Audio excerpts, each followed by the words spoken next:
Nah, ada sekitar 1,7 yang belum terselesaikan. Nah, ini amanatnya kesepakatan pemerintah dengan DPR untuk diselesaikan Desember 2024. Nah, proses penyelesaiannya itu melalui pengadaan P3K ini. Nah, P3K ini kita bagi tahap 1, tahap 2.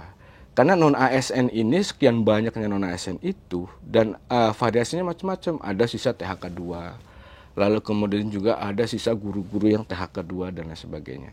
Karena non-ASN ini kan ada terbagi beberapa kategori. Ada nakes, ada guru, ada teknis. Nah, sehingga ini perlu proses penyelesaiannya bertahap. Ada tahap 1, tahap 2. Nah, pertanyaannya kapan selesai tahap 1? Tahap 1 itu harusnya selesai minggu ini. Selesai minggu ini, dan sebetulnya kami di Pansel dengan BKN itu sudah menyampaikan ke semua instansi pemerintah untuk dilakukan pengumuman karena seleksi sudah selesai. Nah, sudah disampaikan ke instansi dan beberapa banyak instansi sudah mengumumkan, tetapi kalau update dari tadi pagi itu sekitar kurang lebih 100 belum mengumumkan ya. Ada sekitar 100-an kurang lebih belum mengumumkan. Nah, mudah-mudahan hari ini atau nanti sore sudah diumumkan. Amin. Jadi yang masih galau nungguin pengumumannya, mudah-mudahan nanti sore akan diumumkan oleh instansinya yang membuka P3K tadi ya. Betul. Karena kewenangan mengumumkan itu ada di PPK. PPK itu ya ada di instansi itu. Bukan dari BKN, bukan dari Menpan. Bukan. Oke, siap. Mas Suryo.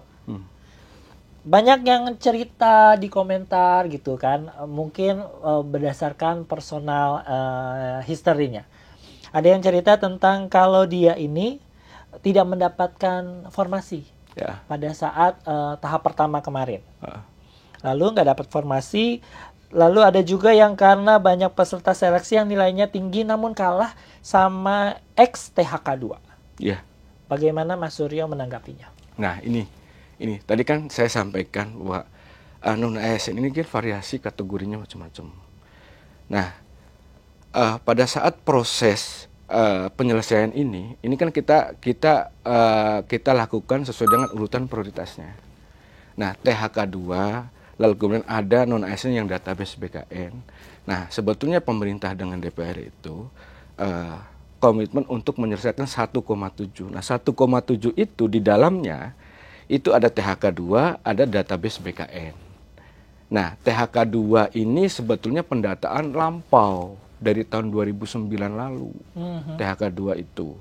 Nah, sementara untuk yang database BKN ini hasil pendataan 2022 kemarin.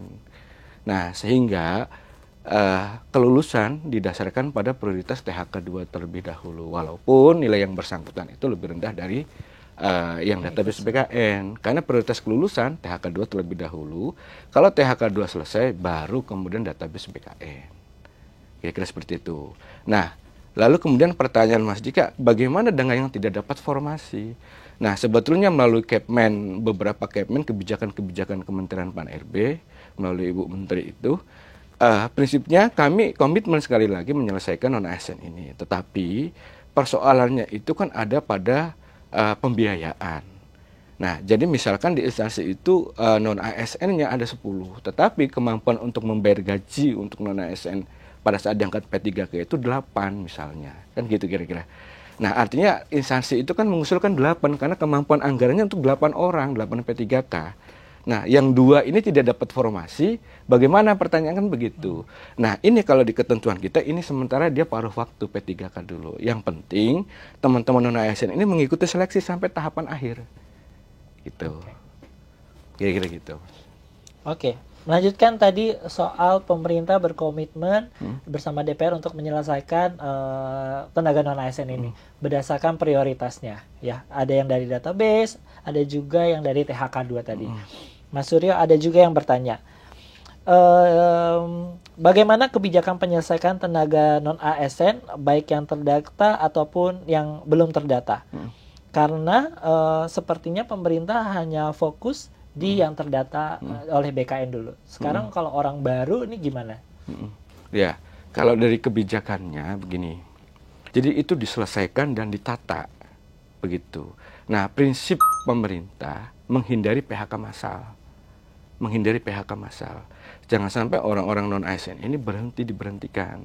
Nah, kita berikan kesempatan kepada teman-teman non-ASN yang tidak terdata mengikuti kesempatan, mengikuti seleksi. Ya kalau nilainya bagus, layak ya mungkin bisa.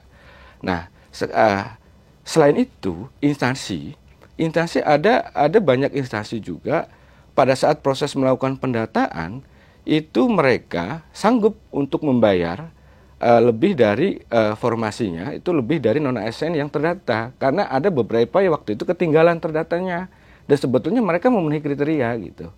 Nah ini kan diberikan kesempatan, tetapi sekali lagi karena komitmen kita selesaikan 1,7 prioritasnya tetap yang terdata terlebih dahulu, itu dulu kita selesaikan. Gitu. Untuk selanjutnya nanti yang belum terdata akan diselesaikan selanjutnya. Oke.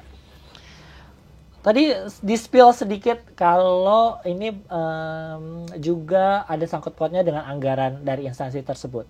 Dicontohkan tadi misalnya ada 8 kuotanya tapi ada 10. Yang 2 akan menjadi P3K paruh waktu. Ini berkaitan dengan pertanyaan saya berikutnya. Sebenarnya kebijakan P3K paruh waktu itu seperti apa, Mas? Nih. Nah, ini sebetulnya salah satunya ada kebijakan di Undang-Undang HKPD itu belanja pegawai itu kan tidak boleh lebih dari 30%. Nah, rata-rata instansi itu terutama Pemda ya banyak yang lebih dari 30%. Nah ini sebenarnya persoalan tersendiri. Nah karena kan belanja-belanja yang lain juga sangat diperlukan, tidak hanya belanja pegawai.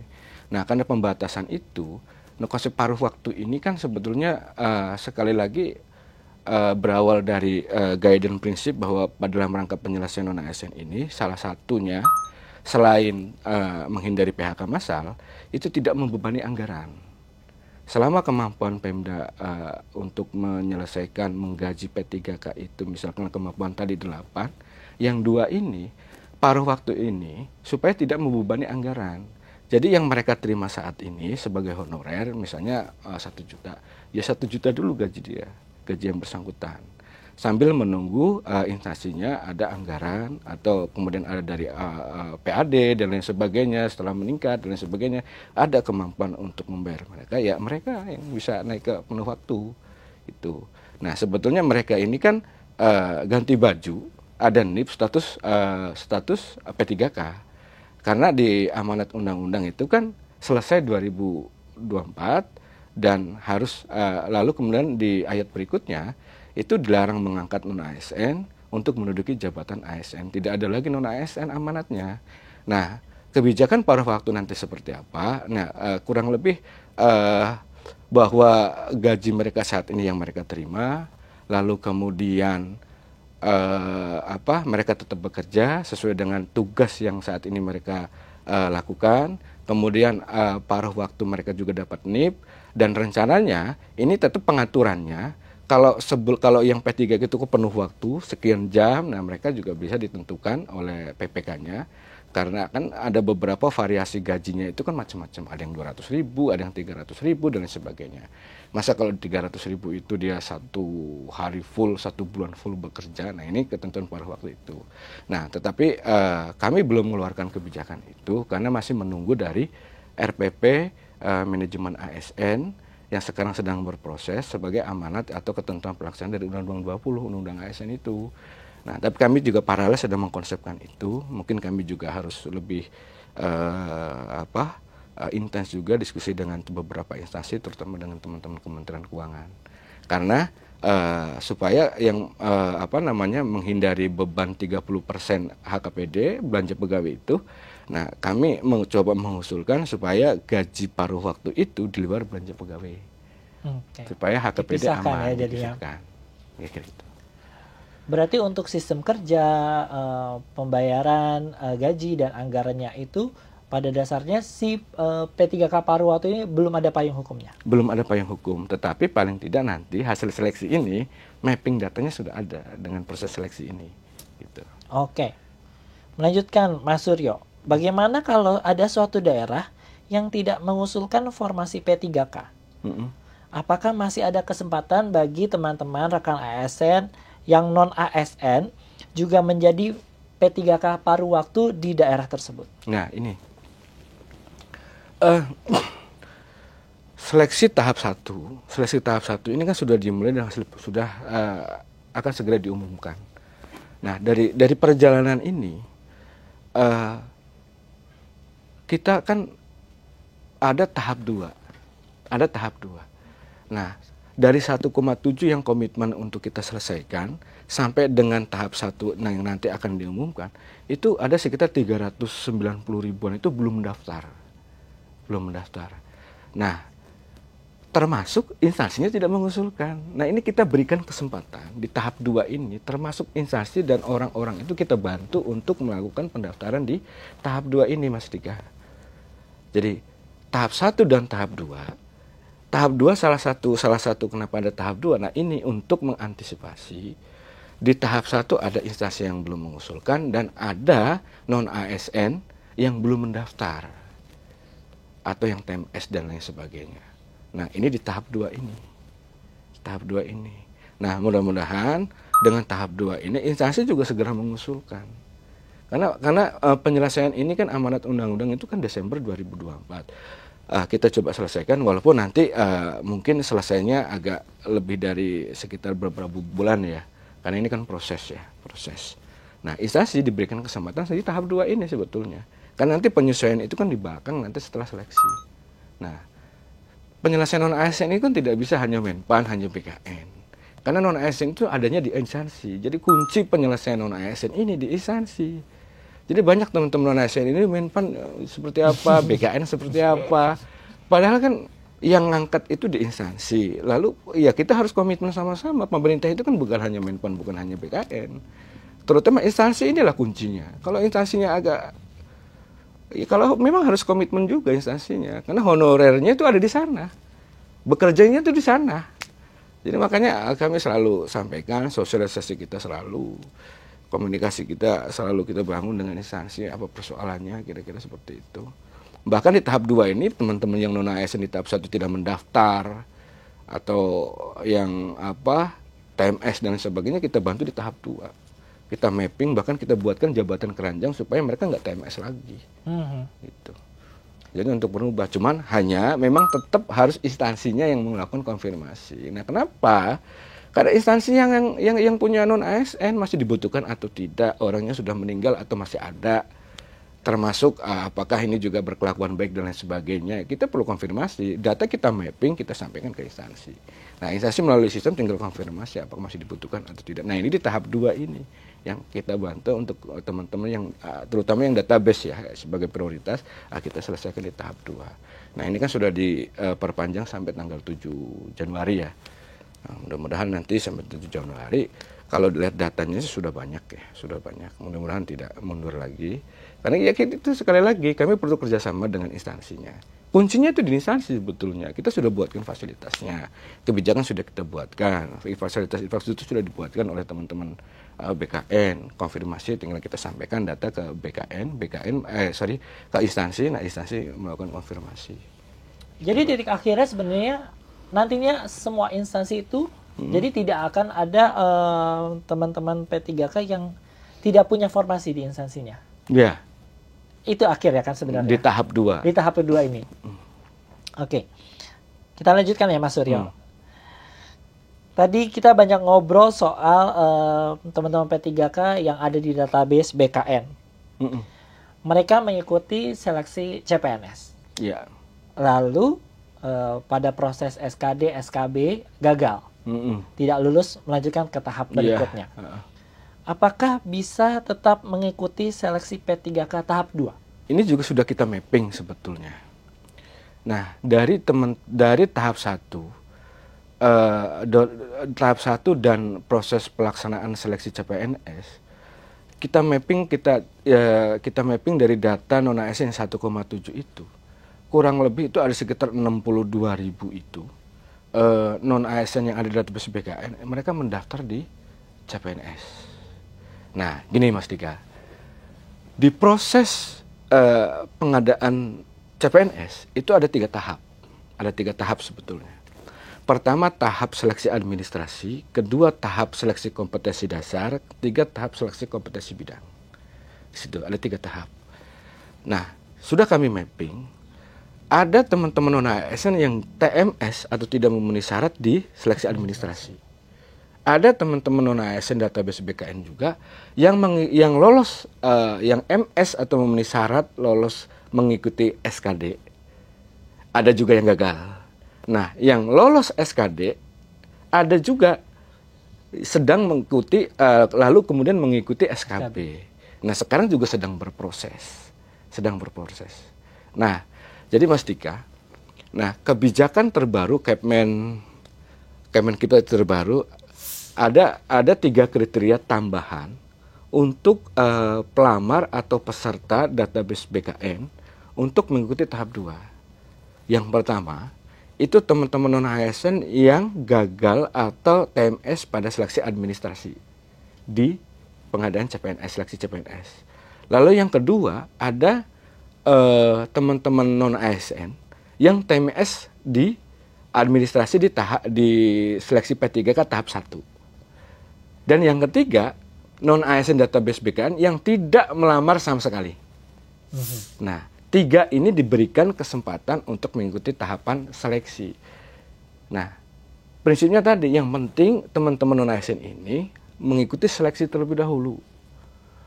Nah, bagaimana yang gagal SKD, yang gagal SKB? Nah, yang bersangkutan sudah mengikuti seleksi, Mas. Oke.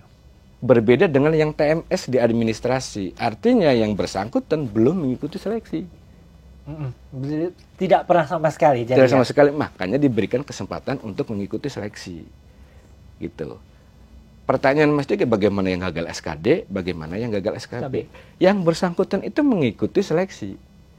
Bisa saja nanti, kami sudah, nanti mungkin dalam waktu dekat kami mapping data-data itu, teman-teman yang gagal di CPNS, tapi mengikuti tahapan seleksi baik di SKD, maupun sampai dengan SKB, itu bisa kita optimalkan ke paruh waktu sebetulnya. Tapi nanti kita lihat perkembangan, datanya seperti apa, karena proses pengumuman seleksi CPNS pun sedang berlangsung kan, termasuk yang tahap 1 sedang berlangsung. Gitu. Ya. Saya mau kasih challenge dulu buat Mas Suryo. Gimana? Mas Suryo boleh nggak kasih pesan kepada para pelamar P3K atau masyarakat umum yang nantinya punya niat untuk mendaftarkan diri menjadi P3K di instansi pemerintah?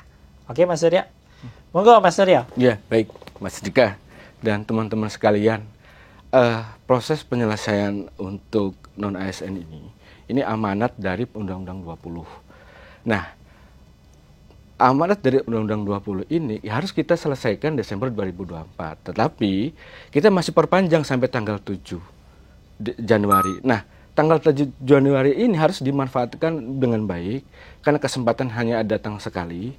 Dan kepada teman-teman instansi yang sudah melakukan konfirmasi sesuai dengan tahapan-tahapan yang sudah kita lakukan bersama itu, ini baru 96 instansi.